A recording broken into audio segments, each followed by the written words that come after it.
Hi guys, ரீசெண்டாக நம்ம ஷாப்பில் என்ன மிஷின் வாங்கிக்கிறோன்னா லேப்டாப்புக்காக முக்கியமான இம்பார்ட்டண்டான மிஷின் வாங்கியிருக்கோம். RT809 ஸ்பெஷல் ப்ரோக்ராமர் மிஷின் வாங்கிக்கிறோம். ஏன் இந்த மிஷின் யூஸ் பண்ணணும்னு நீங்கள் கேட்கலாம். ஆக்சுவலாக அந்த மிஷினை வச்சு தான் நம்ம program BIOS basic input output system சொல்லுவோம். பயாஸ் சாஃப்ட்வேர் போடுறதுக்கு 8-pin IC or SMD no leg ஐசின்னு சொல்லுவாங்க, நோ பின் ஐசி சொல்லுவாங்க. இது எல்லாமே நம்ம இந்த ப்ரோக்ராம் கிட்டில் தான் நம்ம ஃபுல்லுமே ப்ரோக்ராம் பண்ண முடியும். ஆக்சுவலாக இந்த ப்ரோக்ராம் காஸ்ட் ஆஃப் இது பார்த்தோன்னா ஒரு 5Kக்குள்ளே வரும், 5K வரும்.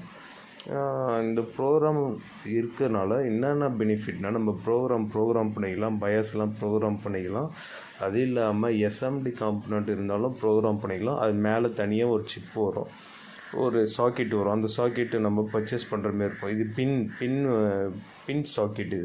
இந்த பின் சாக்கெட் பார்த்தோன்னா கரெக்டாக மேட்ச் பண்ணணும். அது கூட என்னென்ன கொடுத்துறாங்க பாருங்கள். 8-pin 16-pin இருக்கும்.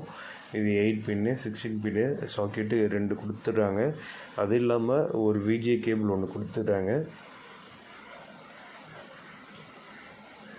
இந்த பாக்ஸில் ஃபுல்லு செட் ஆஃப் எல்லாமே வந்துடும். எக்ஸ்டர்னலாக நம்ம சாக்கெட்டு வேணால் நம்ம பர்ச்சேஸ் பண்ணி ஆகணும் கண்டிப்பாக.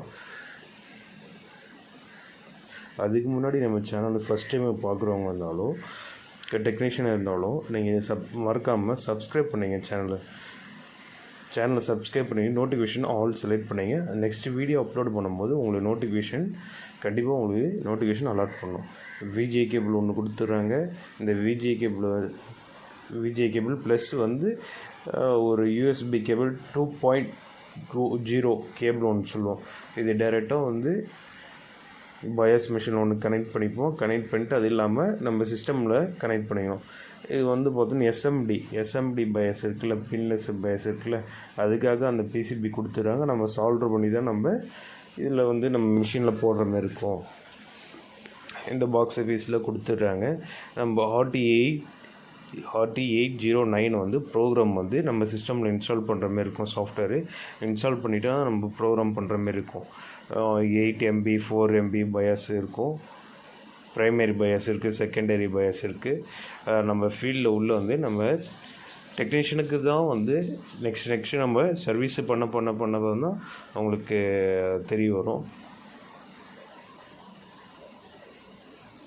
மிஷினை ஆக்சுவலாக அந்த லாக்கை ரிமூவ் பண்ணிவிட்டு புல் பண்ணிவிட்டு நெக்ஸ்ட்டு சாக்கெட்டை கரெக்டாக அவங்க சொல்கிற இடத்துல நம்ம மவுண்ட் பண்ணிவிட்டு